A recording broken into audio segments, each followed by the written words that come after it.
हमरा से अब ई दूरी न सहाई, मेहरी के बुझी परेशानी पिया।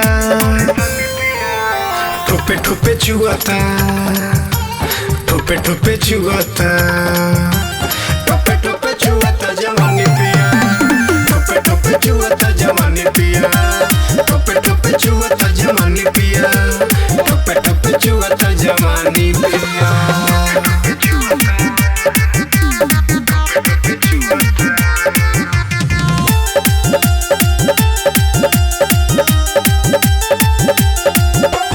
चोली में जो बना लागो ता भारी, कमर में ओढ़े न साड़ी।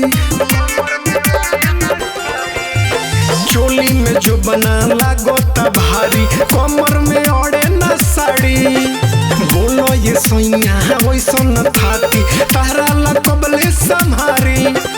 सुनो ये बलम जनी अब तड़े पावो, कसहु तू जल्दी से गाड़ी धके आवो, नहीं तो हो जाई हानि पिया। ठोपे ठोपे चुआता, ठोपे ठोपे चुआता, ठोपे ठोपे चुआता जवानी पिया, ठोपे ठोपे चुआता जवानी पिया, ठोपे ठोपे चुआता जवानी पिया, ठोपे ठोपे चुआता जवानी पिया, ठोपे ठोपे चुआता जवानी पिया, ठोपे ठोपे चुआता जवानी पिया।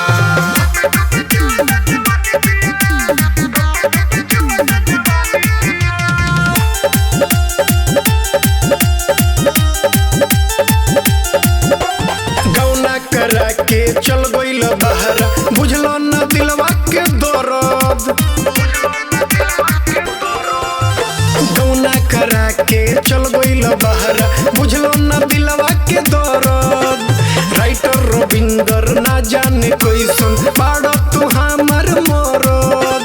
रात भर से गियाई रहता उपास, बोलो ये बदल कब होई बतनास, तहरा ला तड़पत बानी पिया। ठोपे ठोपे चुआता, ठोपे ठोपे चुआता, ठोपे ठोपे चुआता जवानी पिया, ठोपे ठोपे चुआता जवानी पिया,